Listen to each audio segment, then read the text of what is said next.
breakfast ready? All right, Mum, I'm just taking up Mrs. Houston's paper.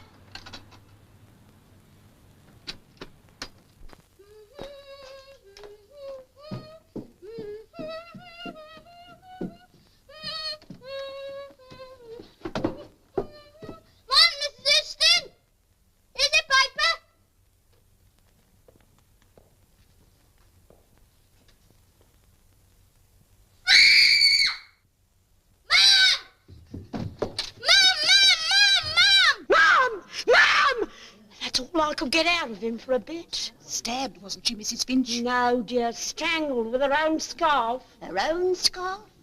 Fancy. Well, I heard she was stabbed. Seeing as how it was my Alfie as found her, Mrs. Parker, I think I ought to know.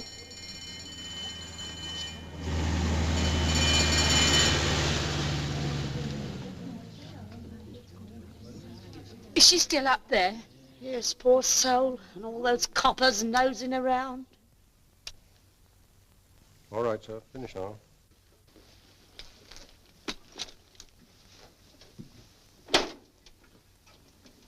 Polly, pretty Polly. Pity. The one witness who knows all the answers and he won't talk. These are all the photographs, sir. Shouldn't be surprised if we found a few of these beauties in our own rogues gallery. There's a familiar face. John Mills. Wilson.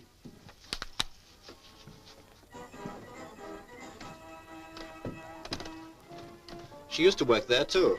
What, in the fun fair? She had a fortune-teller's booth. Oh.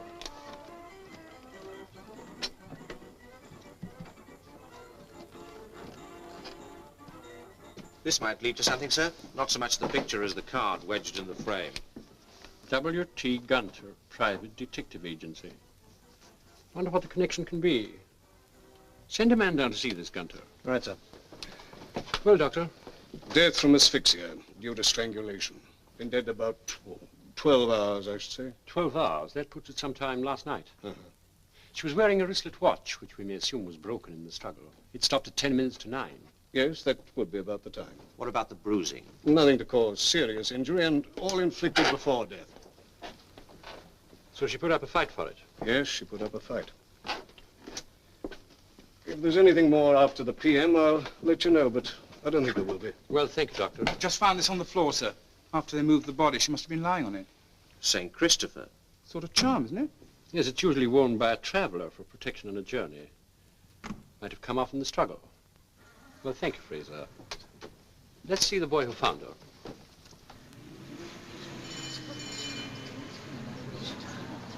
Well, I always say, Mrs. Finch, you can't play with fire without getting burnt. Oh, can you say such things, Mrs. Parker? And they're not cold yet. Mrs. Finch? Yes? We're police officers. I'd like a word with your son. Yes, I'll call him. Alfie! Alfie! Come downstairs at once. You're wanted by the police. I can't, Mum. Never mind what you're doing. Come down when you're told. I'm afraid he's a bit shook. And so am I. Never was so shook. Never. Not since Alfie's father died. Oh, there you are. Come on, come in. Come in, son, and sit down. Just want to have a chat about this morning. Do as the gentleman tells you, ducks. Bend yourself.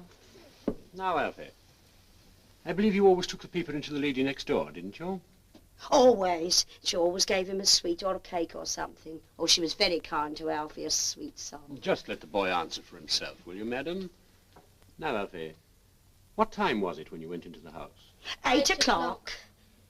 Now, think carefully. You didn't touch anything, did you? No. You're sure?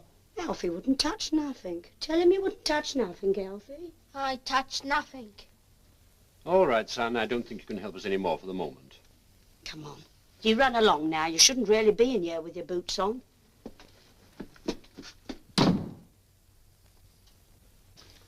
Mrs. Finch, you knew Mrs. Houston, I believe. I mean, personally. Oh, yes. I shouldn't think anyone else in the street knew as much about her. I mean, we was on very close terms. There's not many of the neighbours I'd care to be friendly with, but Mrs. Hurston, she was different. Yes, she was rather young for a fortune teller, wasn't she? Well, she had a lot of bad luck, poor girl, and she had to do something. Mind you, she was very clever at it.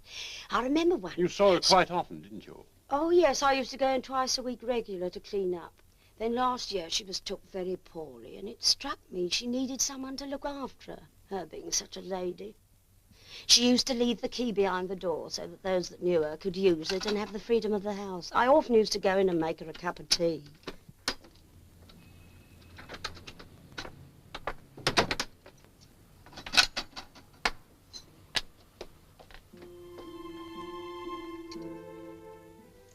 Here's your cup of tea, dear. Don't let it get cold. Thank you, Mrs. Finch. I'll just pull the curtains.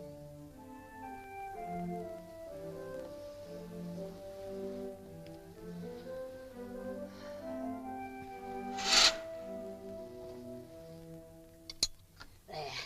Beautiful sunshine outside, but it's a bit nippy. Oh, lovely. Yes, it's on the nippy side, all right. Mrs. Finch, don't draw those curtains. I have a slight headache this morning. Oh, you was late last night, I know. Yes, I was at a party. Yeah. Professionally, of course. I couldn't get away I until... heard you come in. Morning, Mrs. Houston. Oh, Alfie. Here's a piper. Thank you, Alfie. Hello, Polly. Hello, Polly. Why won't he speak to me? Don't he never say nothing? Oh, yes, he does, but you have to teach him, and it takes rather a long time. I'll teach him, you'll see. Now then, Polly, stick 'em up. Stick 'em up. Say, stick 'em up. That's enough of that. Be off with you. Just a minute. Let's see what I've got here. Oh, two stuck together. Say thank you. Thank you, Mrs. Manners, manners. You spoiling Mrs. H. You do, really. Oh, you are looking tired, dear. Thinking of that poor husband of yours. It's always on your mind, isn't it? Him lying there in hospital. No chance of him coming home yet, dear. Charles will never come home, Mrs. Finch. If only I could get to see him more often. But you know how impossible it is. I know. I remember what it was when my hubby went. But he didn't linger. All's quick about everything, Alfred was. Get my dressing gown, will you? I shouldn't bother getting up this morning, dear, if I was you. It's bitter cold. You spoil me, Mrs. Finch. But it is nice and warm in bed. I think perhaps I will stay, just for once. That's right. You take a rest for a change. How can that be at this time in the morning? Why, it's that young sister of yours, the little madam. Why don't you use the key? She knows it's there. Now, don't you go giving her money. She's got more than what you have. Little cadger, that's what she is. I'll show her the little... Knock, knock, knock, knock. All right, I'm coming. Little thing. Were you knocking by any chance? Knocking? I've also been ringing the bell for the last 20 minutes. Lot of good that is, it don't work. Why don't you use the key? You know it's there. I don't care to take liberties in other people's houses. Oh, haughty, aren't we? Nobody'd never think you'd lived here yourself with all that paint on. You get on with your scrubbing, you sour-faced old scrounger. I'll scrounger you. Cheeky little upstart. Coming round here addressing your betters in that tone. Well, what do you want? Have you a bit of strong cord?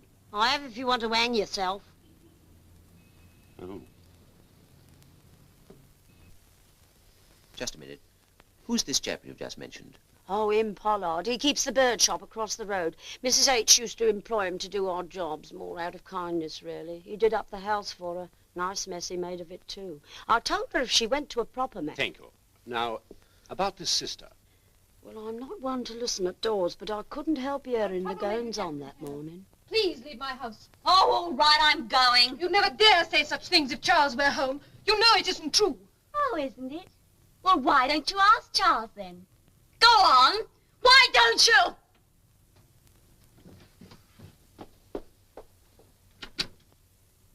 Don't upset yourself, Ducks. What was that all about, I'd like to know? Oh, good morning, Mrs. Houston. I've just come to do that window for you now. Oh, can I have a word with you? Why, certainly, Mr. Pollard. Now, don't catch cold, dear. It's about that window. Well, I have thought about it, but I'm afraid I can't afford it. You shall have it as a Christmas box. No, Mr. Pollard, I can't allow that. Tea's ready, dear. Some people I know like to talk all day.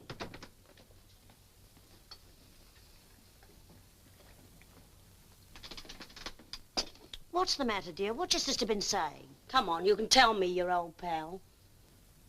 She said that my husband was in love with her. She said that? Then why did he go and marry you, Dux? She said it happened after Charles and I were married. Don't you believe her? Yeah, you have a drop of this in your tea. It'll do you good.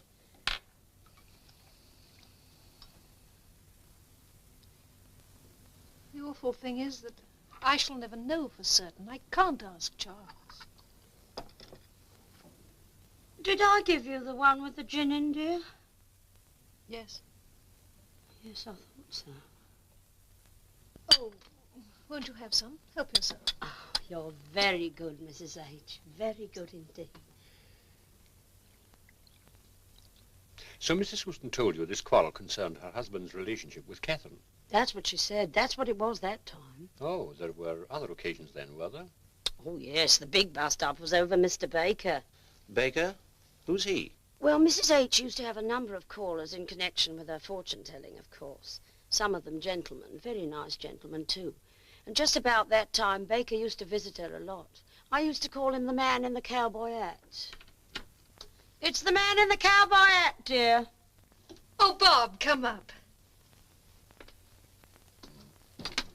And this, Shorty, is not a cowboy hat. Well, it looks a funny hat to me. Yeah, maybe, but not so funny as walking around with a billiard ball on your nose. Oh, smart guy, huh? Bob. Okay, coming. How about some tea, Mrs. Finch? All right, dear, it's ready. Mrs. H. was always a lot brighter when she was expecting Baker. I think she liked his company. But I didn't like him. Too saucy for me. And there was something about his eyes. Shifty, if you know what I mean. Often I said to Mrs. H., that man's got shifty eyes, I said. And if you ask me, he's got a mind to match.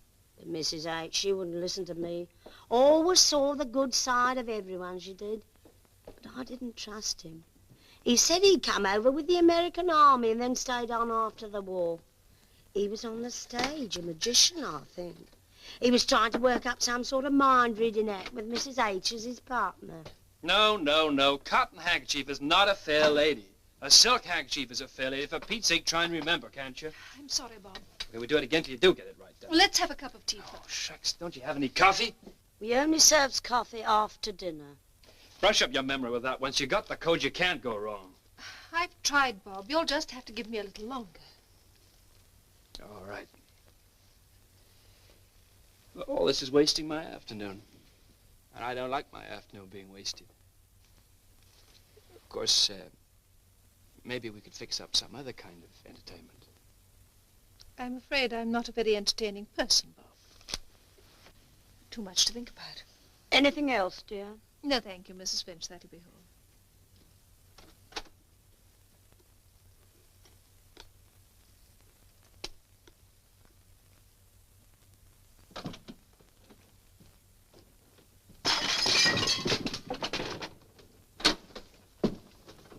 Finch, I'm afraid there's been an accident. Mr. Baker has upset the tea tray. Good gracious, however did he do that? I'm afraid his manners are not very good. Okay, I get it. Don't forget your hat, Mr. Baker. Quite an old English custom, isn't it? Sir, I must ring for your hat and coat. I'm sorry I wasted your time. You wasted nobody's time but your own, Bob. Well, that's the last time you'll see Mr. Baker in this house. You were right, Mrs. Finch. He has a one-track mind. Yes, and it's a dirt track. So Mr. Baker got his marching orders? He did, as far as Mrs. Houston was concerned. She wouldn't wear him. But we heard more of Baker indirectly. Indirectly? In what way? Well, it was early this year. Yes, Mrs. Houston's husband died in February, and although it had been expected, she took it very bad. So at that time, I was with her most nights to keep her company. One night, a man called. Thank you very much, Mrs. Houston. You told me all I want to know. Thank you. Good night. Good night.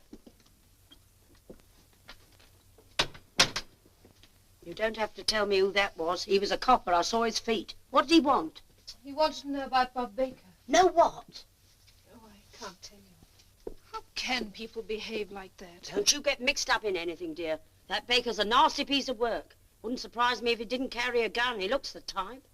Well, we'll see. Unfortunately, I don't think there's anything I can do. We'll keep this. It may come in useful. After all, you never know. I might want to see him again. Well, did she take your advice, or did she get mixed up in it? I don't know, but yesterday evening, Baker arrived, and who do you think was with him? Catherine. Catherine?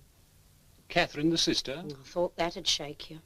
Was Mrs. Houston expecting them? Oh, no. Did she seem to be worried about anything yesterday? No, she was very bright and cheery. Mrs. Finch, she said, Mrs. Finch, I don't think I'll be a widow very much longer. Or something like that. I think she was expecting an offer that evening. Just then... Is Agnes in? We want to see her. And how we want to see her, the two-faced I'm sorry, She's in, all right. Come on.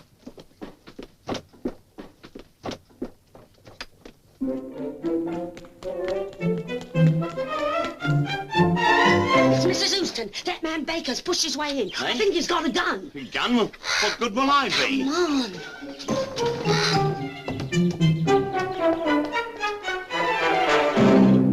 I think you're rotten right through to the core. If she set her mind to it, there's no stopping her. You'd have to kill her first. Yeah, and that gives me great pleasure. I'm not afraid of you, Mr. Baker. No, maybe you should be. Nobody interferes with my life and gets away with it. I'm not through with you yet. Go on. Now, look. You keep your nose out of this unless you want to wear it in the back of your face. Come on, Bob, we can come back later. I could quite cheerfully strangle her. And you too, you interfering old kite. Thank you, Mr. Pollard. You was a great help, I'm sure. Did Baker and Catherine go back as they threatened? They might have done. Mr. Pollard would know. He stayed on. I see. When did he leave, do you know? No. You see, I left about 6 o'clock. Every Friday I go to the Spirits Church in Harbour Street. I like to keep in touch with the late Mr. Finch. It's truly wonderful well, thank when you. you think of We the may things. want to see you again later, but I think that's all for the present. Oh, by the way, Mrs. Finch, have you ever seen this before? No, never. Sure it didn't belong to Mrs. Houston? Yes, quite sure. Well, thank you, Mrs. Finch.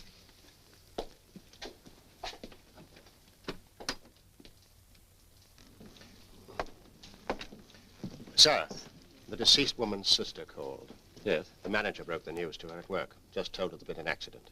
Inspector Wilson sent her home in the car. What? Well, sir, you see, the girl was very upset when she heard what had happened. Very kind of the inspector, I'm sure.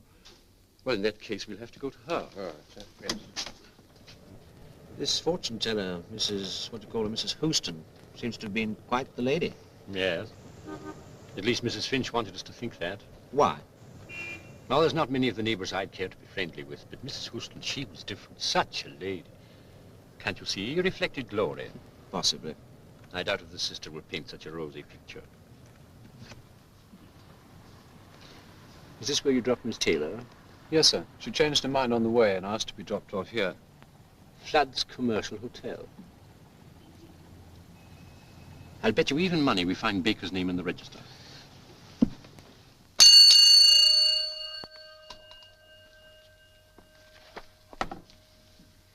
Here it is, R.W. Baker, and he only arrived yesterday.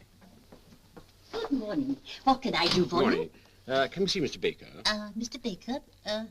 Oh, well, Mr. Baker. No, I'm afraid he's out. Oh. Is there a young lady waiting to see him? Yes. Who shall I say? Oh, must you see her here? I'm afraid so, yes. Oh, well, in that case, she's in the coffee room. Thank you. Bob! Oh. Miss Catherine Taylor, Yes? we're police officers. You're wasting your time. Neither Bob nor I had anything to do with it. I never said you had, Miss Taylor. But you must understand that we have to make certain inquiries, and we've heard that you were not on the best of terms with your sister. Who from? Mrs. Finch, I suppose. Well, if you believe her, you'll believe anything. Oh, then she was mistaken about that. Was she? No. That was true, I'm afraid. But then you didn't know my sister as I knew her. Mrs. Finch also told us that one of the reasons for your quarrels was that Mrs. Houston thought you were, well, rather over-friendly with her husband, and you had a violent row about it. Oh. She said that, did she? Well, let me tell you the truth. Was you knocking? Yes. Good morning, Mrs. Finch. I've been waiting for some time. Why don't you use the key? You know it's there. Agnes doesn't like me bursting in unexpectedly on her. And what you mean by that? You know perfectly well what I mean. Is she alone? Of course she's alone. Cheeky little upstart. What do you mean by coming round here addressing your betters like that? Good spanking, that's what you want. That's what I'll give you if I was your mum. Hello, Agnes.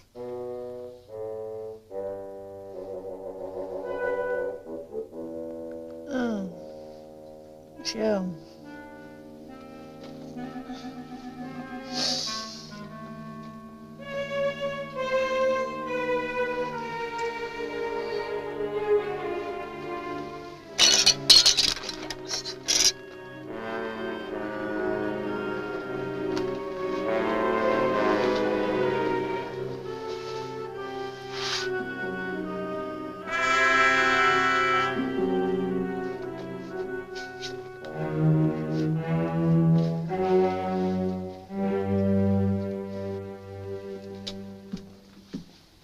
Agnes, I wanted to talk to you. You smell expensive.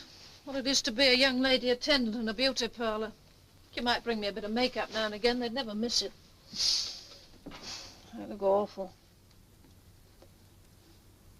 Feel awful, too. Oh, Agnes, as a matter of fact, I have brought you something today. It's about time you knocked something off. I didn't knock it off. I bought it. More fool you. Seduction.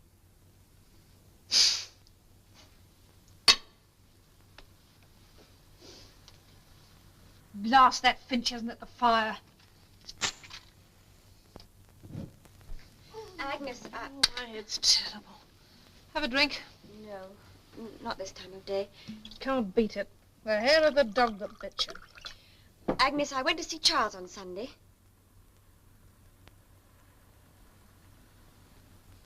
Did you? Yes. He was asking after you, Agnes. He'd be an unnatural husband if he didn't, I suppose. Couldn't you try and see him more often, Agnes? I haven't got the time. Such a long way. It takes whole days travelling to get there. But at this time of year, you don't have many clients. If I'm not busy in my own line, I've got other things to do, haven't I? Got a living to make. I was talking to the doctor, and he thought that Charles might be able to come home for Christmas. What, here? Well, it's quite likely to be his last, Agnes. Oh, I can't have him here, and that's flat. Why? He's better off where he is. If anything should happen, they can give him better attention there than what I could here. Charles would be better dead. Well, you said it, not me. But I think you would be, and that's a fact. I can't understand you, Agnes. Why did you marry him if you've got so little feeling for him? I was none too keen to marry Charlie Houston, I can tell you. Just that he'd never give me a minute's peace. Besides, I was sorry for him. He was going overseas. And a petty officer's pay coming in every week is quite handy money, isn't it? I tell you, it was because I felt sorry for him. I want to be decent.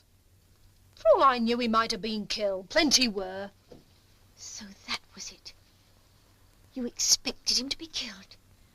You wanted him to be killed. You're a liar. That's not what I said. It was the reason. That just goes to show what a low, dirty mind you've got. Anyway, what right have you to interfere? Coming round here nagging me about Charles this and Charles that. If you ask me, your interest in him is none too innocent either. What do you mean? You know what I mean. You were always a bit sweet on him even before we were married, so don't deny it. Well, yes, I've always liked Charles, Liked him? That's good. You've got a nerve coming here preaching to me, and all the time you're making up to a married man. Shut up, Agnes, shut up. I'm sentimental as I I'll tell you what I like in my own house. You're a troublemaker, Katie Taylor. Always were and always will be. I bet if Charles was out of hospital, you'd be having him home for Christmas. Well, why don't you? Go on, why don't you? You vile beast! You weren't very fond of your sister, were you, Miss Taylor? I hated it. Well, do sit down. Thank you. Now, let's forget Mrs. Houston's husband for a moment. What about your friend, Mr. Baker? From what we've heard, he was, well, not the sort of man a nice girl should be interested in. Perhaps I'm the best judge of that. He used to be very friendly with your sister, too, didn't he? Until something happened. Well, he used to go there sometimes. That's how I met him. He was trying to work up some kind of variety act with her. But as often as not, if I met him on his way to Agnes, he'd change his mind and come with me for a walk. I think he was lonely.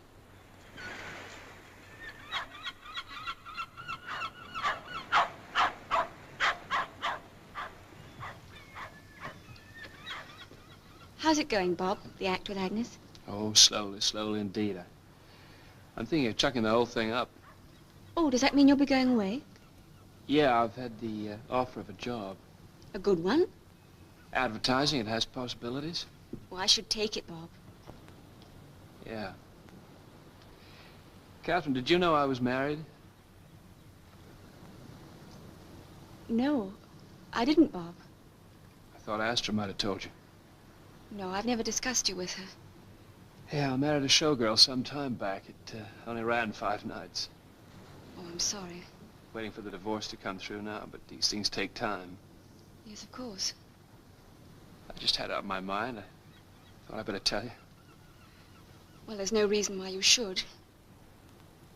But I'm glad you did, Bob. Well, come on, let's go and have a Coke. I began to see a good deal more of Bob Baker because I liked him. He wasn't at all the kind of person I'd taken him to be when I'd first met him. And shortly afterwards, he dropped Agnes altogether and decided to take the job. Though at first he wasn't too enthusiastic. £6 a week in commission. It's not much, is it? Well, it's a start, Bob. Mm-hmm. Catherine, I guess I told you pretty nearly all there is to know about me, haven't I? Yes, Bob. Some of it you may like, and some of it may be not so hot. Catherine, would you marry me when my divorce comes through? Oh, Bob! That must be the world's classic proposal. Even for an American. Yeah. Yeah, that's another thing, too. Catherine, you know how it is in show business, don't you? Oh, no, of course you don't. Well, in show business, you have to kind of put on an act. You have to sell yourself, you know what I mean? Broadway, Hollywood, you know. If you don't, they don't take any notice of you. And so I've been Bob, playing what around on earth are you trying to tell me? Catherine, I was born in Liverpool. I've never been farther west than Bristol in my life. Bob. After that, how could I possibly refuse?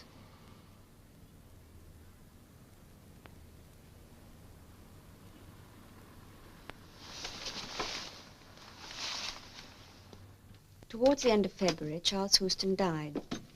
I went to the funeral, and in the circumstances, Agnes and I were a little more friendly towards each other. Hello, you've had this place done up since I was here last. Yes. Old Pollard did it before Christmas. Mr. Pollard, you certainly manage to get people to do things for you, don't you? Well, I had to pay for the paint.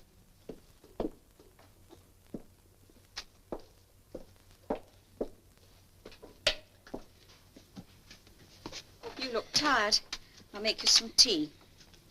Yes, funerals are depressing no matter whose they are.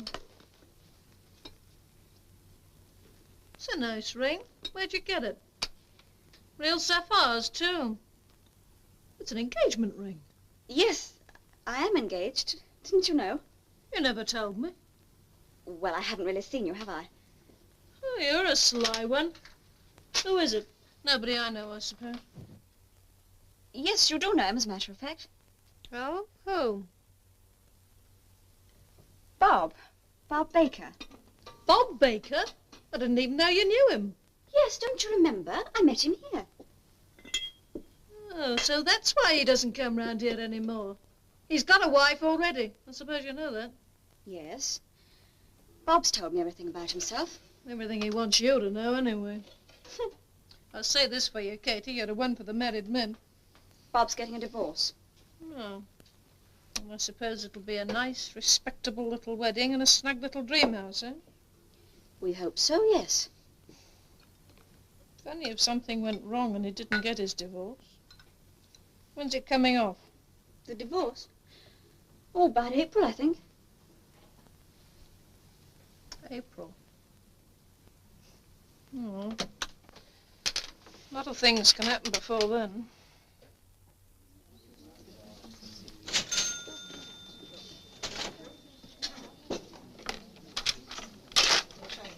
At the cash desk, please. Thank you. Catherine. Bob! Catherine, I just got to talk to you. On second thoughts, I think I will have Persian rose. Yes, ma'am. It's about the... Thank you. Or have you cherry ripe? Yes, madam. It's about the divorce. My solicitor say that a private detective went to call on Astra. I simply can't make up my mind. I think perhaps after all, I will have Love Kiss. Thank you. She never meant anything to me, Catherine, I swear. We just got to find out what she's told him. How soon can you get away from here? Not till 6 o'clock. May I? Oh, excuse me. May I see some different shades of face powder? Yes, see you then.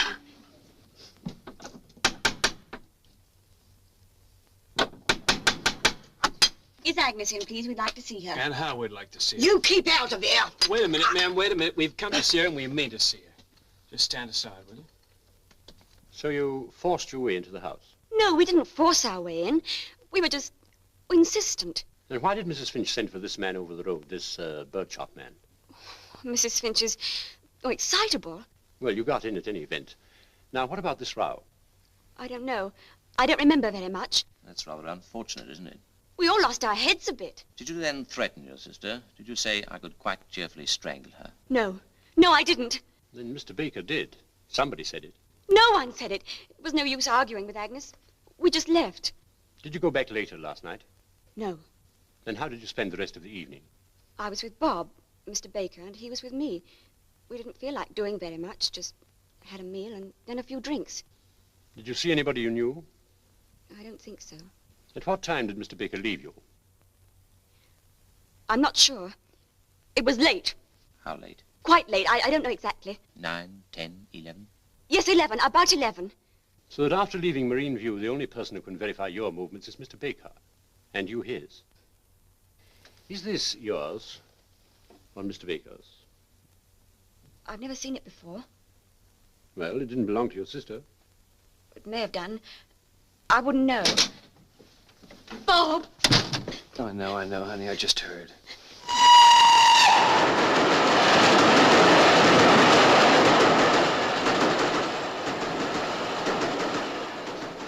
I would suggest that Miss Taylor goes home for a while to rest. She needs it. Yeah, and whose fault's that? No, I'll stay. There's a car outside. Chief Inspector Butler will give instructions to the driver. All right, just you run along. I'll be around to see you as soon as I'm through here. Bob, I know you had nothing to do with it. I know you hadn't. Of course I didn't. Now, just you run along like I said.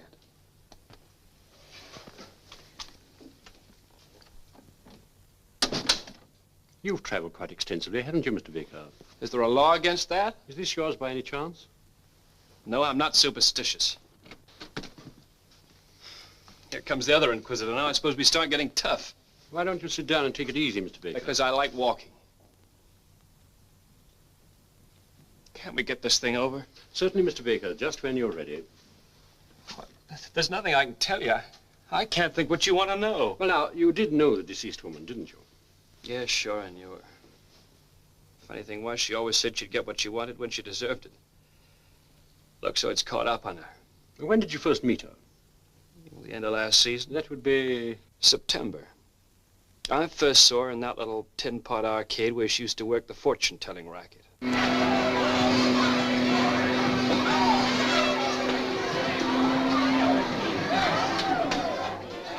Tough luck. Those things are made to show a profit, not to give out. The only package of cigarettes in town, and money won't buy them. Oh, I thought you were doing it for sport. Sport? Well, I haven't had a cigarette since this morning. Well, if that's all you want, I can fix you up. What's that you say?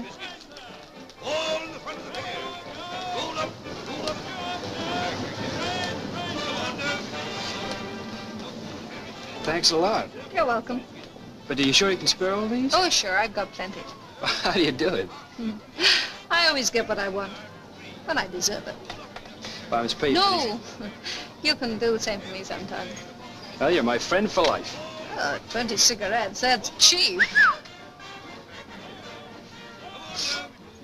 You're in the show business. Yeah, how'd you guess? Resting? Yeah, I was for the local concert party. We had a bad season. Closed early. Is this you, this Astra? Yeah, that's me. Professionally. It's a queer kind of racket for a girl like you. How come? I just imagine they're all toothless old dames of about 83. I don't do so bad at it. If you know a better racket, let me in on it, will you? Maybe I could at that. Oh? Have you ever been on the stage? Sure. What did you do? Oh, you know, showgirl. I was just a kid at the time. Yeah, but you have been on the stage. I told you, didn't I? Okay. Come and have a Coke. Okay.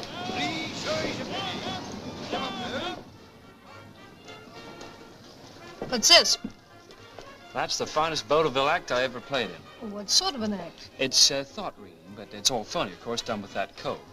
Oh, I get it. I'm blindfolded on the stage, and you ask me what the fat lady in the third row's got in her hand, and I tell you. That's it. Well, with good booking, you make over £100 a week or more. Well, why aren't you doing it now? Well, it's a double act. It needs a partner, and my last partner was a honey. She knew the code backwards. She had a photographic memory. She'd need it. If she was that good, why didn't you keep her? She was my wife. In other respects, her memory was not so hot. She kept forgetting who her husband was. Well, what's the proposition? Well, I thought it might be in your line. It needs somebody with personality, and well, that's why I asked you if you'd been on the stage. Okay, I'll have a go at it. Well, that's fine. Now, look, take it in easy stages. Do the first piece first, and then maybe we could have a rehearsal. How long should I give you? Oh, about a week. If you don't see me about here, come round to my house, number 6 Marine View. It's just at the back here. And who do I ask for? Astra Houston. Astra Houston. Yeah? Come in? Your lady in the pants said for me to come right up. Don't tell me, let me guess. I know. The mind-reading man. Well, come on in, make yourself at home. Thanks. Sit down. I just dropped by to see how things were going. Have you learnt the code yet? Oh, that, I was asking Finch if she'd seen it only the other day. Have a drink? I got something here better than Coke. Well, you haven't lost it, have you? No, it's around somewhere. Haven't you looked at it yet? Oh, I haven't had time. But you said a week, Astra. Is it a week already? Well, it's more than a week. Sit down. I just came in to see if we could have a rehearsal, but there's no point if you haven't learnt the code. Agnes? Oh, it's you. Don't you ever knock before coming into a room? Oh, I'm sorry. I thought you were alone. This is my sister Catherine, Bob Baker. I just bought a few things round for Charles, some butter and a few eggs. Well, I may not be going to see him on Tuesday, but you can leave them if you like. Well, in case you don't go, I'll post them.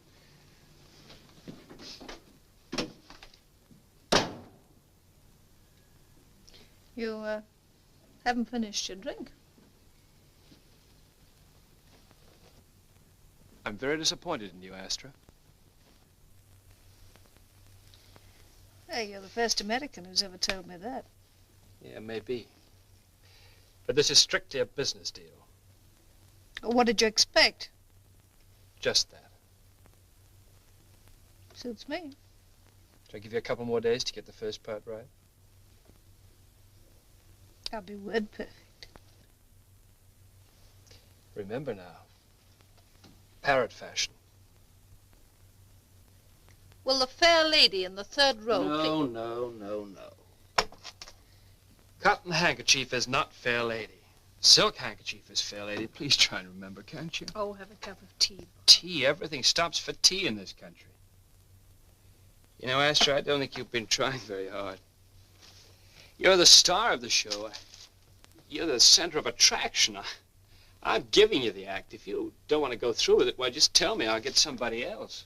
All right, Mrs. Finch, you can go. Come on, Astra, let's try this again. Just see if we can get it right from the beginning, shall we? Don't you ever relax? Sure, at the right time. You know, for a guy that can read my mind, you sure waste a lot of time. Or maybe you're just plain dumb. Maybe I'm just plain dumb.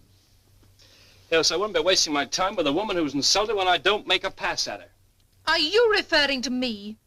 Don't think anyone's throwing themselves at your head, 'cause they're not. What's got into you, you broken-down ham? What do you think you've got that makes you so attractive? Just the presence of mind to say no. I don't suppose anybody's ever said that to you before. Get out of here! That is my intention. Don't stand there smirking at me! Get out! Get out! My. Oh, Mrs. Finch, I'm afraid there's been an accident. I upset the tea tray. However did you do that? Guess my manners don't fit in here. Don't forget your hat, cowboy! Quite an old English custom, isn't it? Sir, I must ring for your hat and coat. You didn't see her again? No, I did not. Until last night, when you went back with Miss Taylor. My solicitors had tipped me off that, well, she'd been interfering in my divorce. Private detective had been to see her, and, well, I just had to find out what she told him. I told him plenty. Yeah, I bet you told him plenty. You know there was nothing between us. Oh, wasn't there? Catherine! I know, Bob. You don't have to tell me. Oh, yes, you believe him, because that's what you want to believe, but there's not many others that will. Why should you want to do this, Agnes? What pleasure can it give you? Quite a lot. I got plenty of attention from him until I met her. So that's it. Yes, that's it. Think yourself a cut above me, don't you, because you've had everything so easy? Well, this is one thing you won't get so easy. If you still want this Baker, you'll have to change your ideas the same as I did. And that'll take some of the polish off you. That'll take some of the starch out of you. I never struck a woman yet, but... Bob! Get out! Go on, the pair of you! Get out before I call a copper! Come on, Bob, please! Just you wait till I get in the witness box. Just you wait! I think you're rotten to the core. You don't frighten me, Baker. Come on, Bob. You can't stop her. You'd have to kill her first. Yeah, and I'm near to doing it. And did you, Mr. Baker? What? Did you kill her? No, of course not. How did you spend the evening, Mr. Baker? I was with Catherine. Till when? Well, 8 o'clock. It may have been 1:30. She had a headache and went home early. And what did you do? I came back here. See anybody here? Any of the guests? I wasn't feeling sociable. Didn't see anybody. In a ritzy joint like this? Well, thank you, Mr. Baker. You won't change your address, will you, without informing us?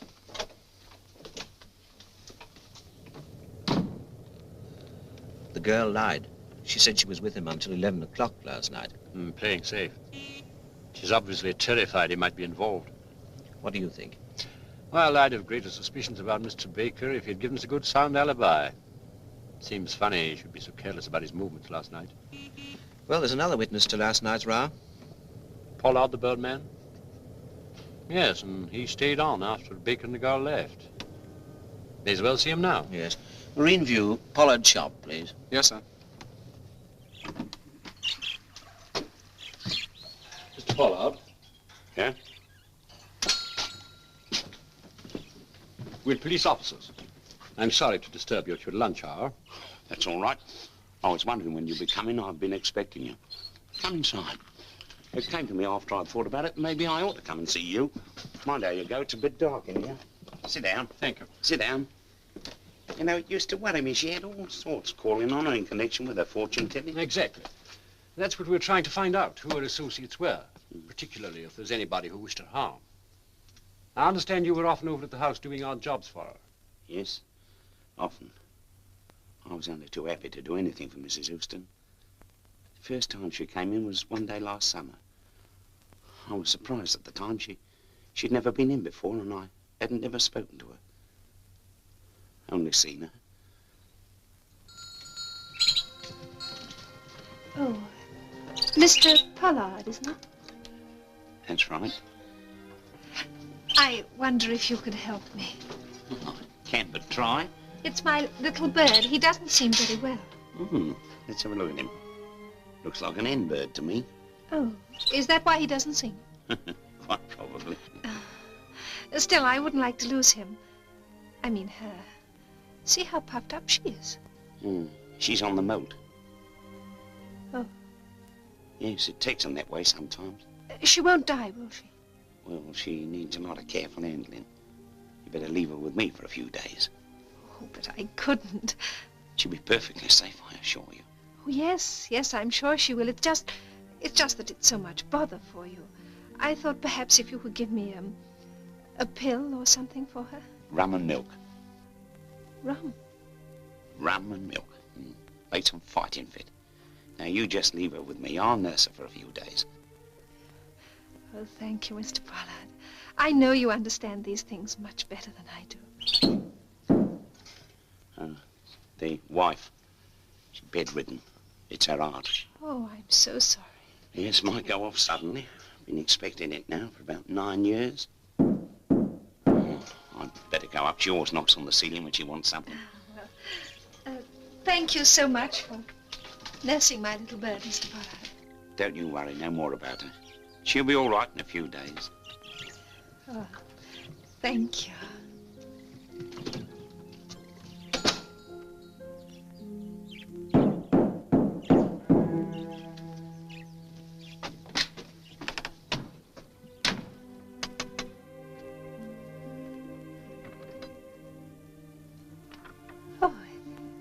Mr. Pollard.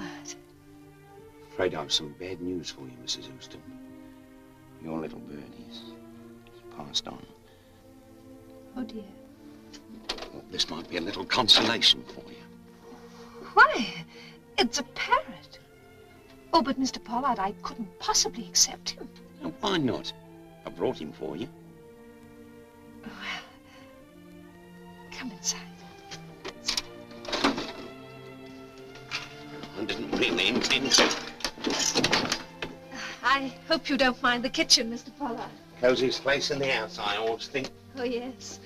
And you are cozy, my word. I'm cozy enough, but I miss my little bird. I'm sure you do. It was just something alive, so that I was never really alone. Of course, I know. Pardon me asking, but you're a widow, aren't you? Well, no, I'm not really. My husband's in the Naval Hospital. He's not expected to live. Oh, same as my wife. Might live for years, though. I know what it is. You know, sometimes I don't know what I'd have done without my birds. Well, what do you think of him? Merry Christmas. Merry Christmas. Oh, he talks. Yes, I taught him to say that. I didn't want him to use, well, you know what parrots are. Why, yes, indeed. But, Mr. Pollard, I really couldn't accept him. Why, he's much too valuable. Something's more valuable than birds, Mrs. Houston. Friendship, company. Yes. Now, I want you to have him there. Take him, he's yours.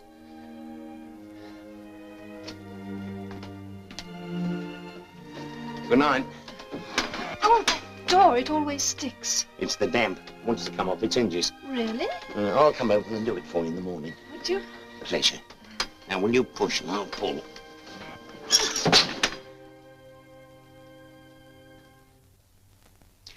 I see, Mr. Pollard. So you got to know her quite well? Oh, yes. Especially after my poor wife passed on. We understand from Mrs. Finch that Mrs. Houston had a young sister, and they didn't get on too well.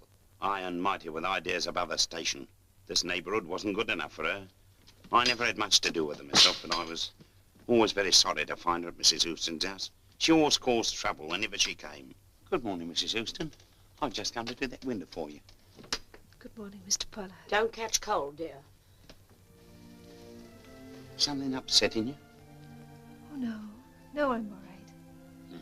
You don't have to tell me what it is, I know. It's that sister of yours, isn't it? Well, she's young and rather headstrong, but I'm very fond of her. Now what you need is cheering up a bit. You remember what I said to you about doing this place up? Only take me a couple of days. Well, I have thought about it, but I'm afraid I can't afford it. Oh, but a distemper won't cost much. Look here, you shall have it as a Christmas box. no, Mr. Pollard, I can't allow that. After all, what I can't afford, I must do without. Now remember, Mr. Pollard, I mean it. Right, just as you say.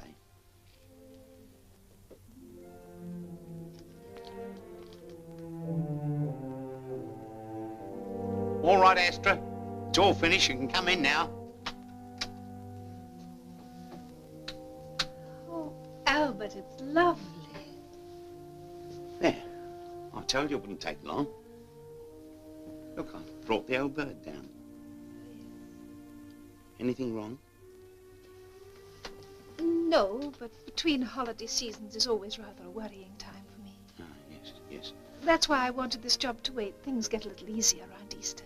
Well, I can let you have a couple of pounds if it'll be any help. Oh, no, Albert, you can't afford it. Well, I'm a single man now, as you might say, now my poor wife's gone.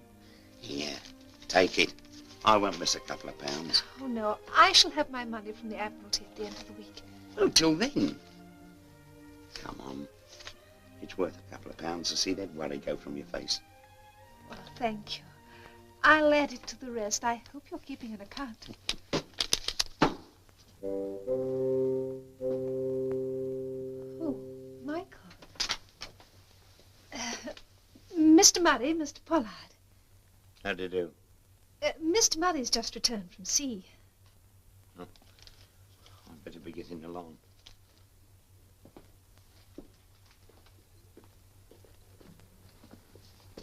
I'm sorry about this, but he's a friend of my husband. See you tomorrow. Well, all this is very interesting, Mr. Pollard, but what about yesterday? Yesterday? Yes, we understand there was some kind of a row. Yes, Baker. I never did like that young fella. Him and young Catherine forced their way in last night. So we've heard. What time would that be, do you think? Just after 6. I was getting ready to shut up the shop. Mrs. Finch fetched me over. Quick, it's Mrs. Houston. That man Baker's pushed his way in. I think he's got a gun. All right, don't fuss.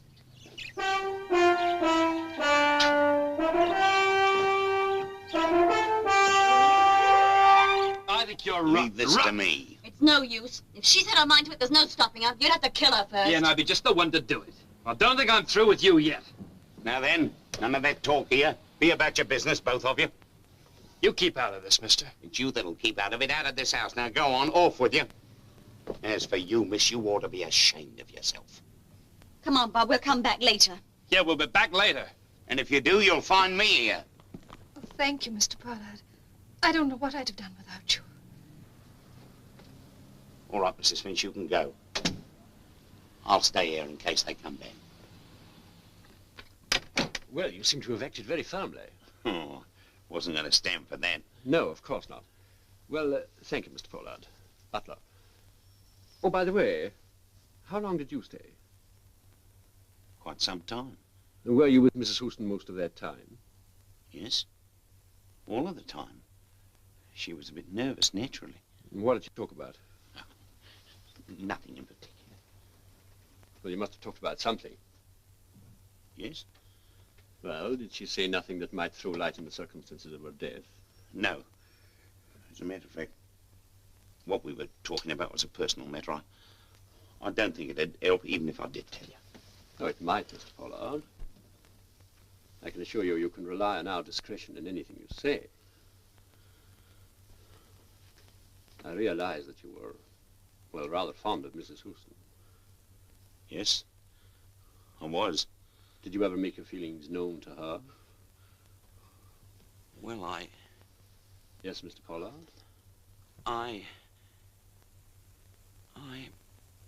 Yes, Albert. Well, you remember what we were talking of some time ago? Yes, Albert. At that time, I was so bold as to suppose I had something to hope for. Was I right? And don't answer me now. Of course you were right, Albert. Well, you have thought about it since, I suppose. Oh, yes, I have. I've thought about it, Astra. I've thought about it every day. But don't answer me now. But I just want you to know that I can see your point of view. Yes? I'm older than you are, I know, but... Not so much, Albert. Well, if I'm older, I'm steadier than some of the young ones, and I'm just as fit. Here, I'll tell you something that happened in the Ark the other day. You know Ernie's strong ale? It comes in 9-gallon barrels, and the brewer's man, he usually puts it up on the counter for him. Well, you know what a great big strapping fellow he is. He'd make 3 of me. Well, I'm in the Ark at lunchtime. It's not my habit. I was just in for 1. And Ernie says to me, I'm in a bit of a fix. The brewer's man's forgotten to put the barrel on the counter.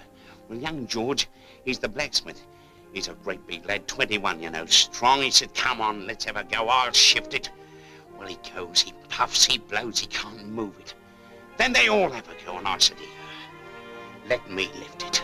They all laughed. They didn't think I could. Oh, but I lifted it. I lifted it like it was a baby.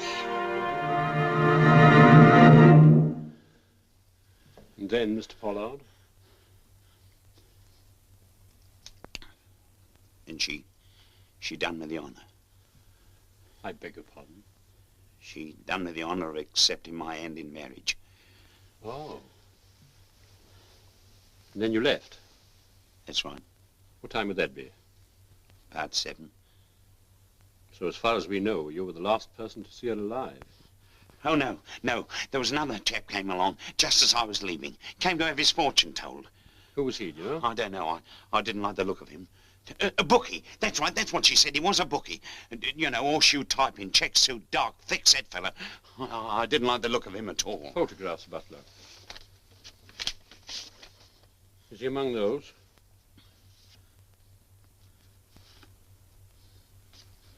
That's the sailor, Murray. No, he's not there. Well, thank you, Mr. Pollard. I realize this must be very distressing for you. It is, sir, it is.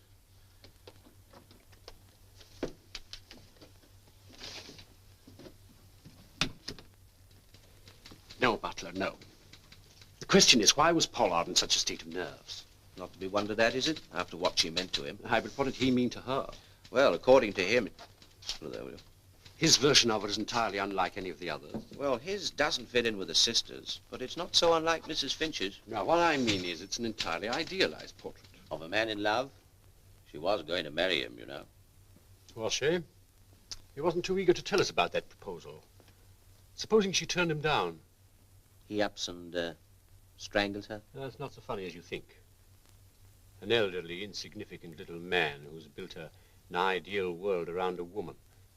A world in which for the first time he's the hero and she's a frail, trusting little thing who needs a strong man's protection. Suddenly she laughs at him and the whole thing goes smashing. Ah, your tea's getting cold. Besides, there's this other chap, the sinister bookie. Yes, he sounded very like an afterthought to me. Excuse me, sir, there's 2 young women outside who've got some information on the Houston case. Oh, show them in. Come in, please. I'm Lana Clark, and this... Oh. And this is Shirley Jones. Well, last night, Shirley and me... Chief Inspector Butler. Oh, pleased to meet you. Thank you. Well, as I was saying, last night, Shirley and me had a date to have our fortunes told by this Astra. And when we got there... Just a minute. What time was your interview? 7:30. Come on, Shirley, we'll be late. Oh, that's the house. Sounds as if someone's having their fortune told now. Oh. By all the saints, I can knock some of the rottenness out of you. Get away from that window. I don't like it. Let's go, Lana. What, after 5 pence each way on the tram? Not me. They're not coming. Probably can't hear us above that din. Oh, come on, let's go. Oh, shut up. There's someone coming now. I'll be back as soon as I've drunk myself into a temper for you. You're just in time to prevent murder being done, you little devils. Well. Did you see the fortune teller Astra after that? Oh, yes, it was lovely. She told me I was going to meet a tall, dark... Quite so, Miss Clark. Now, Miss Jones, did you notice anything unusual about her?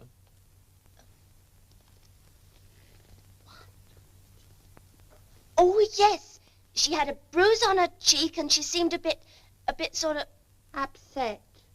Upset, yes. And how long were you there? Only about half an hour.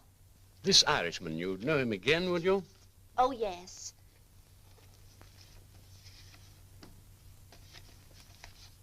Oh, that's him. That's the man, isn't it, Shirley? Oh, he looks quite nice here.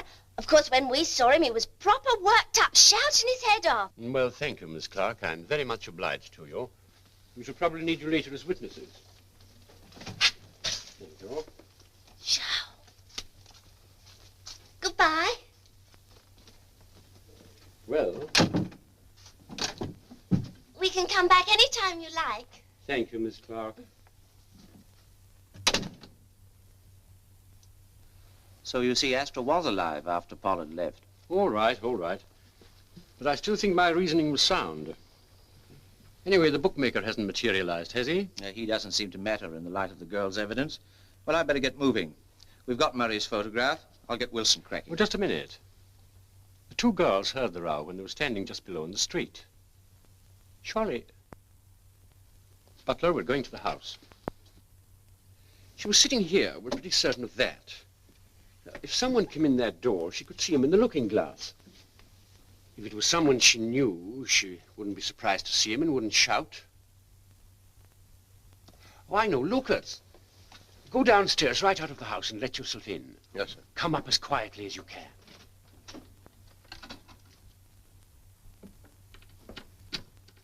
Someone coming in now, sir? Over there.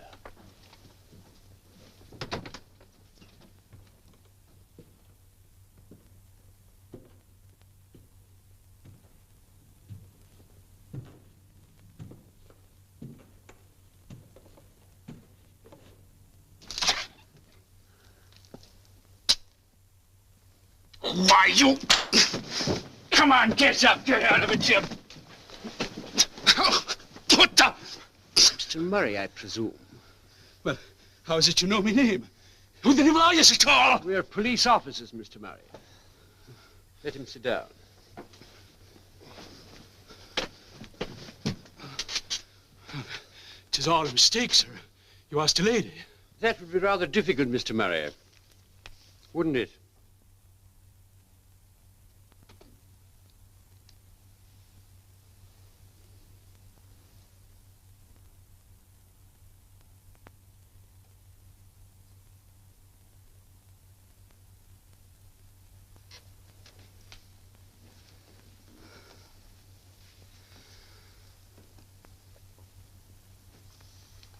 Come now, Murray. Pull yourself together. What was she to you? How long had you known her? All my life. Childhood friends, eh? I met her for the first time last summer, but I'd known her all my life. Oh, come on now, let's have it straightened. You met her last summer? Yes, sir. It was between trips. We came here for the day, me and the third engineer, and he picked up with a young lady, sir, so not wishing to be in the way, I left him and went wandering about on my own.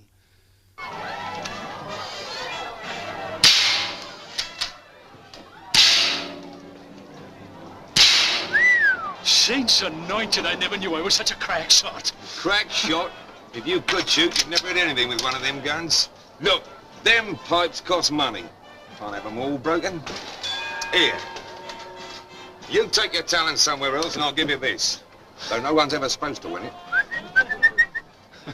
Does it sing at all? Sing? That's a regular little nightingale. Bred in Berkeley Square. Right, ya. I bet that ain't the first time you've been given the bird, sailor. You've got a lucky face. Wouldn't like your hand read, I suppose? Oh, I'm not superstitious, although I was born with a cow. You would be superstitious if you had a girl with you. Nothing like a girl for making a man weigh up his chances for the future. Why don't you, get yourself a girl, sailor? Oh, 'tis early enough, yes. Hello, hello, hello. Maybe 'tis yourself could be doing something better than standing here playing the gypsy. Maybe I could. Well, now. Anchor yourself there, and I'll be back in a minute.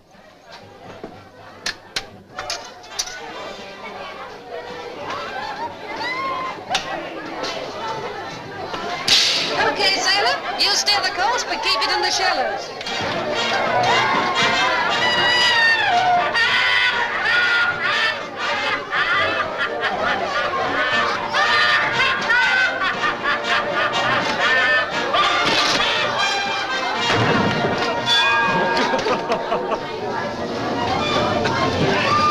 Here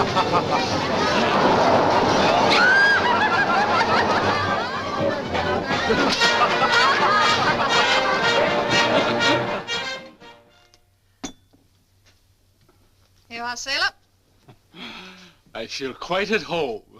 Yes, so I notice. Hey! You got a nerve coming in here making free and easy with me, taking your boots off and all.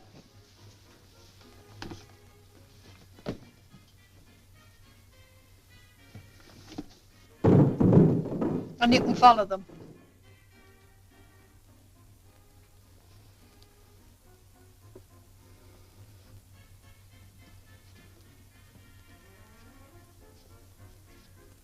Good night to you.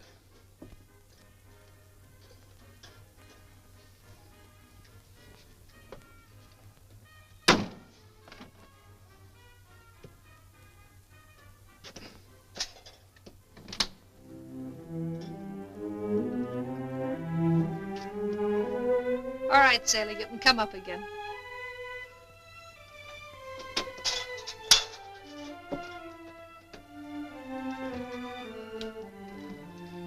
I just didn't want you to think I was here for anybody.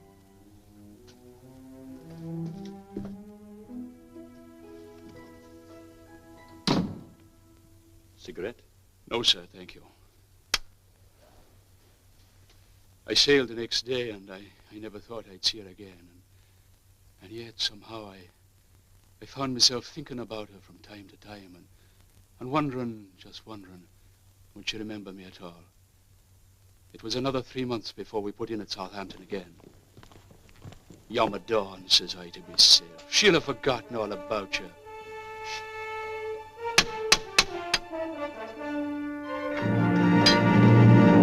Why, it's Michael! Well, where have you come from? South America. Come on in, it's grand to see you. Kitchen's a warm place today.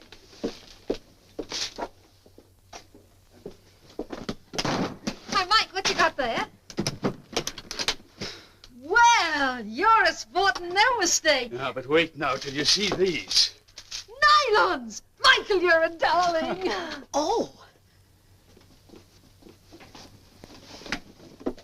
Pork sausage, long time since I've seen that. Oh, help yourself to a tin. Well, I don't know. There's soft roes here. They're nice, too. Have one of each. Thanks, Sax, I will.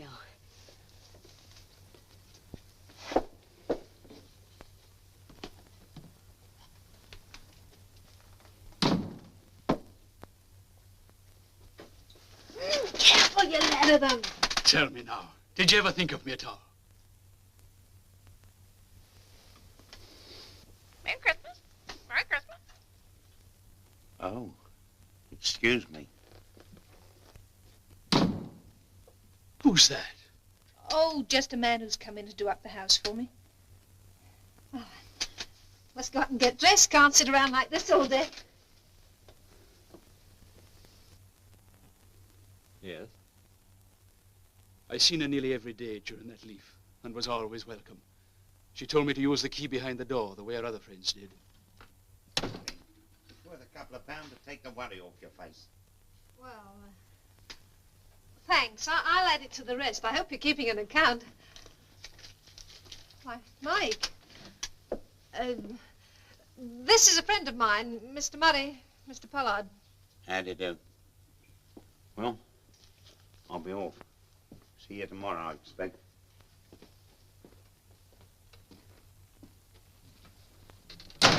What's this? Taking money from that old Egypt. Oh, it's just a loan. What's he to you anyway? What's he to you, huh? Nothing, he's just kind, that's all. Kind, is it? Leading him first this way and then that. Taking all you can from him, the poor, pathetic creature. Well, if he wants to do things for me, why shouldn't I let him? Anyway, who are you to say what I should do?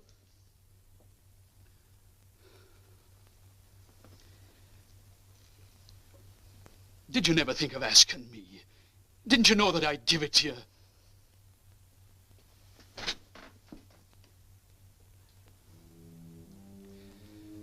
Sure, Astra, where's the use of trying to put into words what the heart feels? It is true enough, I've only known you for a week, but what's a week, or for the matter of that, what's a lifetime? I love you, darling.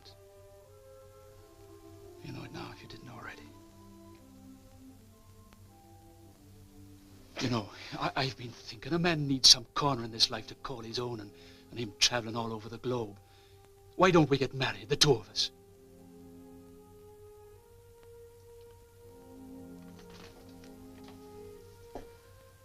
I can't, Mike. Can't? What's this now?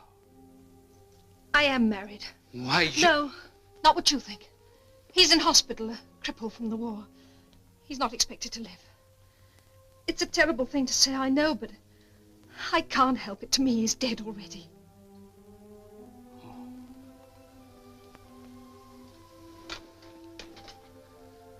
Well, maybe the next time I come home, the saints forgive me, I'm wishing the man's life away.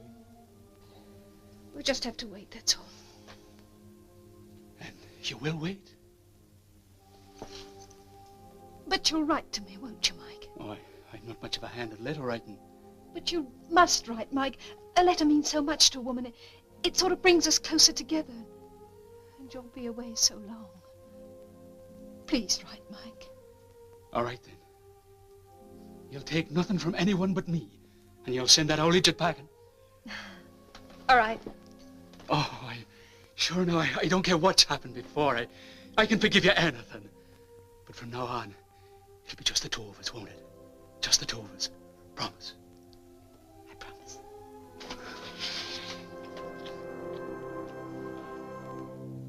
But I never wrote. Though often my head was tormented with the thoughts of her, I could never put the words on paper. I never wrote, heaven help me. Her husband died in February. Did you know that? When did you get back? 2 days ago. I should have been back before, but we got delayed with engine trouble. I was longing to see her again, and I thought to find her in the fairground.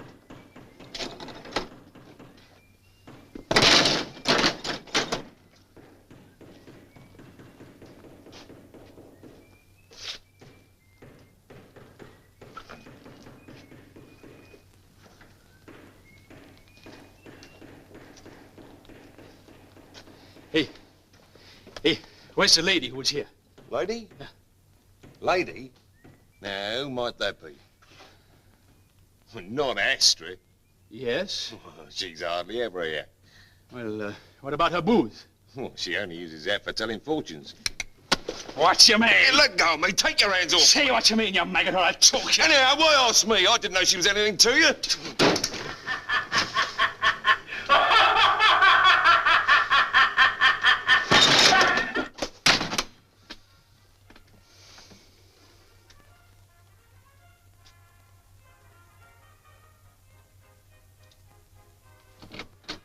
All right, I'll fix it.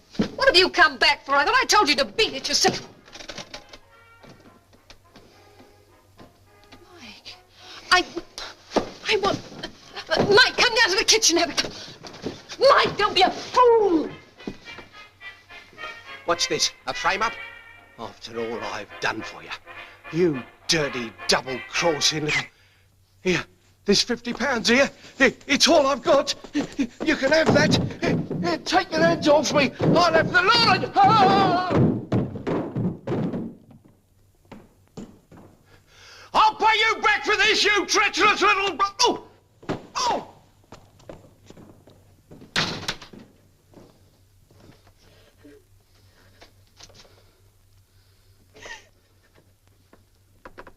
So I came back too early for you, did I? No, I never expected to see you again. You didn't write, Michael. You didn't write. You gave me a promise, didn't you? For what it was worth. And I gave you mine. Only 3 months ago, remember? 3 months at sea, with your lovely face in front of me. Was it too long for you to wait? No, Mike, I did wait. I did wait. Oh, but you didn't come. You didn't write, Michael. Give you time to have everything nice and shipshape, I suppose. And me none the wiser. No. Just can't be trusted. You'd never be any different. If I can't knock any decency into you. By all the saints, I can knock some of the rottenness out of you. No! Get away from that window. Come here. It's yourself I should have kicked down the stairs. You have the look of the devil. But maybe it's just as well. I wouldn't want to swing for the likes of you.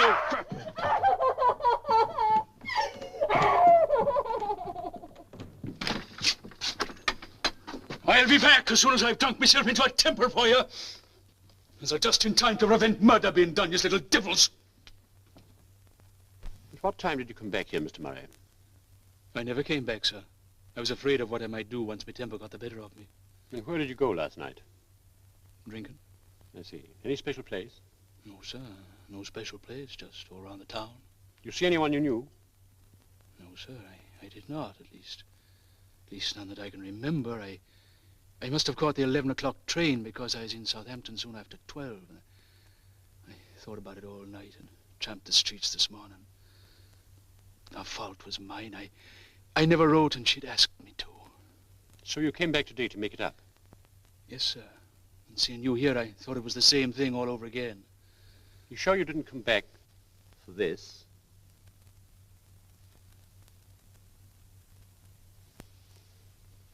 Are you willing to sign a statement of what you've told us, Mr. Murray?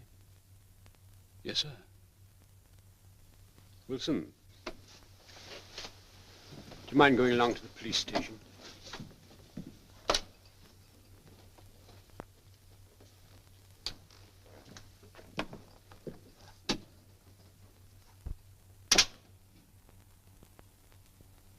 Play acting? Well, he's Irish. You still think that Pollard invented the bookie? The bookie? No, you were right. He seems to be flesh and blood, I grant you. Well, shouldn't we try to get a line on him? After all, we've seen all the others involved with our own eyes. Have we? What about Astra? We've seen her only through the eyes of other people. And she's always been different. Mrs. Finch, for example. To her, she was the perfect lady. You spoil me, Mrs. Finch. To the sister, Why don't you? Go on, why don't you? to Pollard, Well, thank you, Mr. Pollard. I don't know what I would do without you. to Baker, You know, for a guy that can read my mind, you sure waste a lot of time. and to Murray. All right, Mike. From now on, there'll be just the two of us. We've seen all these Astras, but which, if any of them, is the real one? Well, is it important? Yes, if we knew what sort of woman this really was, we'd be a lot nearer to finding out who killed her and why. Yes, but that's just pure speculation. Now, let's get down to facts. First of all, Murray. All right, Murray. He strikes me as a chap who might have killed her in a rage, but not one who would have gone away and brooded over it and then come back and killed her in cold blood. Not cold blood. Drunk. No, not even drunk. But if Murray's description of the bookmaker is true, he sounds the type who might have... Yes, you remember he said, after all I've done for you. Well, supposing he was infatuated with Astra. He finds she's cheating him, welshing on him. And worse still, his rival or one of them kicks him down the stairs, makes him feel a fool in front of her. Yes, he might well be the mean, vicious type. Remember he said, I'll pay you back for this, or something like that? Are Baker and Catherine out of it, then? No, of course not. Now, let's see. 4 people had some motive for killing her. And none of them, as far as we know, has an alibi. There's the sister. Her lover, Baker. Remember, she lied about his movements. Quite possibly they talked things over together. He decided to go back and appeal to Astra's better nature. She wouldn't listen to him. He lost his temper and... Well, maybe. Or maybe Murray did get drunk and then go back. After all, this is his. Anyway, the next thing we have to do is to find this bookmaker. He must have kept his visits pretty dark, but I bet he couldn't hide them from Mrs. Finch. I wonder why she never mentioned him. Well, he always gave me a present when I opened the door to him. Always very open-handed. And you can overlook a lot of things where there's generosity, can't you? Yes, indeed. So his name's Cahoon and he's a bookmaker. That's right. Ever such a nice man, though. Well-to-do, too. Mrs. Houston had high hopes of him. I hinted that to you this morning, if you remember. Quite. Did you see him at all last night? No, but I didn't get home till late. Mr. Finch didn't come through till after 10. Is that you, Alfie? Yes, Mum? It's long past your bedtime. You be Oh, off. just a minute. Come in, son. Come in. Was this young man home last night? No, he went to the pictures. Tarzan, wasn't it, In love? the pictures, eh? Do you usually come home about this time? Yes, Mum says I've got to be in the house by 9. 9 o'clock. Was it about this time when you came home last night? Yes, just before 9. Oh.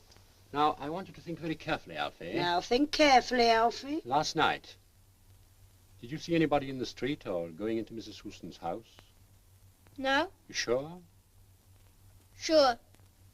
All right, thank you, Alfie. Now be off. Don't forget to wash your neck. Night, Mum. 1 minute, Alfie. Just a few How long had more Mrs. questions. Houston known this Mr. Cahoon?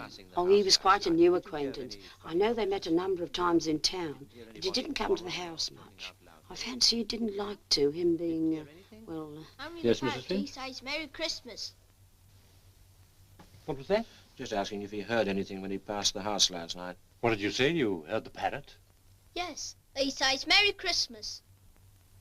Of course. What a fool I've been. Thank you, son. Butler. Well... What's on your mind? You remember what Murray said when he went back and found her with Cahoon? She shouted, "Why have you come back? I thought I told you to beat it," or words to that effect. Well? Well, she wasn't saying that to Murray, was she? No. Well, then. Are you going to see Cahoon now? No, we've another call to make first.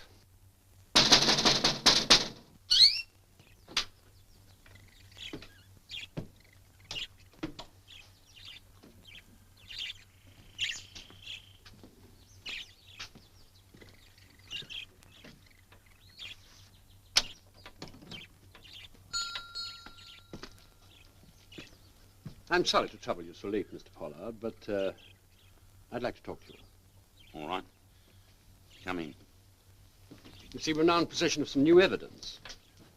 Remember that bookmaker you told us about? Oh, him? Have you found him yet? Well, not exactly. Oh. Well, we know who he is. His name's Cahoon. Cahoon? You think he did it? Well, maybe. It's just a matter of deciding who went back to the house. You see, it might have been Murray. Murray? Is Michael Murray mixed up in this? Well, we found out he had a violent row with Mrs. Houston yesterday evening. Was Murray there last night? Yes. Murray? Of course. He's the man you want. Well, he's known to have left the house, but he threatened to go back. You didn't happen to see him going back last night, I don't suppose. You might have heard him knocking at the door or something. No. But the key behind the door. Murray wouldn't have to knock. He'd have used the key. Why, of course. Oh, thank you, Mr. Pollard. Of course, you can see the whole thing quite clearly now. So it was Murray.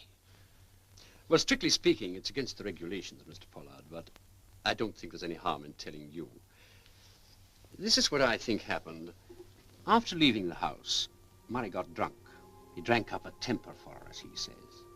And then he decided to go back and have it out. He knew the key was behind the door, as you say. It was dark outside, remember. So he could easily have slipped in and nobody the wiser.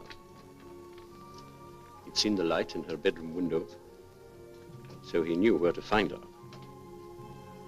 Couldn't be sure there was no one with her. So he climbed the stairs as quietly and cautiously as he was able. He reached the landing and crossed towards the door. And then, careful not to make a sound, he opened it, went in, and there she was, alone. Yes. Yes, that's what happened. Then the parrot said, Merry Christmas. She turned and saw you, Mr. Pollard, her murderer.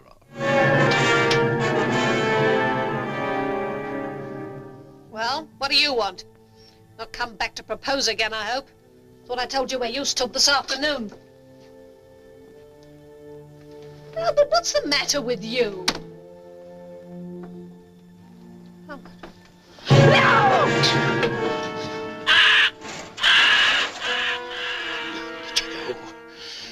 Not to anyone else. No one else shall have you. I gave you everything I got.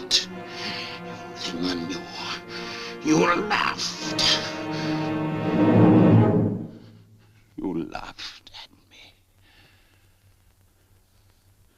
That's what happened, isn't it, Mr. Pollard?